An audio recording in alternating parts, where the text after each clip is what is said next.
नमस्कार सबाइके मुरी ब्लगे आपनादेर अनेक अनेक स्वागत जानाई। आज के आमी आरेकटा नतून रेसिपि निये एसेछि। आज आमी बानाबो सुजिर एकटा ब्रेकफास्टेर रेसिपि। बानातेও खूबই সহজ আর খেতেও খুবই দারুণ লাগে। এই রেসিপিটা বানাতে বেশি সময়ও লাগে না। চলুন তাহলে এই রেসিপিটা বানাবার জন্য আমার কি কি লাগবে সেটা আমি আপনাদেরকে দেখিয়ে দিই। নিয়ে নিয়েছি একটা বড় বাটি, বাটির মধ্যে নিয়ে নিয়েছি সুজি।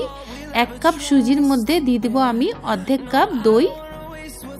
টক দই দিচ্ছি আমি এটার মধ্যে। তারপরে দিয়ে দিব আমি 1 কাপ জল দিয়ে এটাকে ভালো করে মিক্স করে নেব আর এটা আধা ঘন্টার জন্য রেস্টে রেখে দেব। তাহলে সুজিটা খুব সুন্দর ফুলে যাবে। ভালো করে মিক্স করে নিয়েছি, এবার ঢাক দিয়ে এটাকে রেখে দেব আধা ঘন্টার জন্য। আধা ঘন্টা হয়ে গেছে। এরপরে আমি এটাকে ভালো করে মিক্স করে নেব। তারপরে একটা মিক্সার জার নিয়ে নিয়েছি। দই আর সুজি যে আমি মিক্স করে রেখেছি সেটা আমি একটা পেস্ট বানিয়ে নেব। আর এর মধ্যে দিয়ে দিব আমি স্বাদ মতো নুন আর দিয়ে দিব খাওয়া সোডা।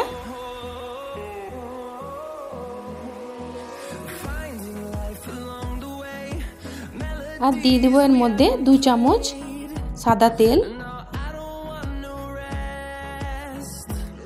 এবার এটাকে পেস্ট বানিয়ে নেব।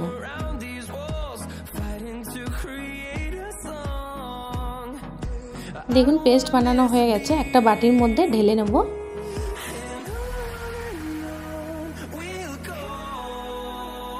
তারপরে চামচ দিয়ে মিক্স করে নেব। এই নাস্তার রেসিপিটা আপনারা বাচ্চাদেরকে টিফিনেও দিতে পারবেন। খেতে খুবই নরম হয় আর খুবই টেস্টি হয়।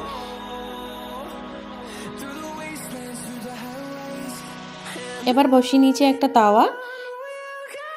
তাওয়া গরম হয়ে গেছে। এর মধ্যে আমি দিয়ে দেব, এটা কিন্তু আমি বিনা তেলে বানাবো। এর মধ্যে কোনো তেল আমি তাওয়ার মধ্যে তেল ব্যবহার করব না।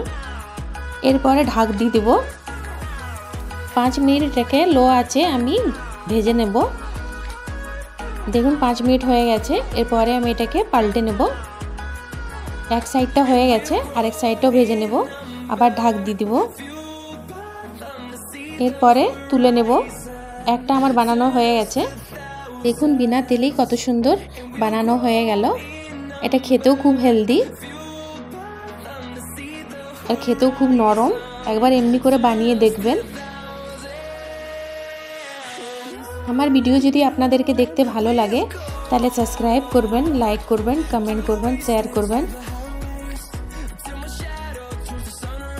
আমার আরেকটা বানানো হয়ে গেছে। এমনি করে আমি সবগুলো বানিয়ে তুলে নেব।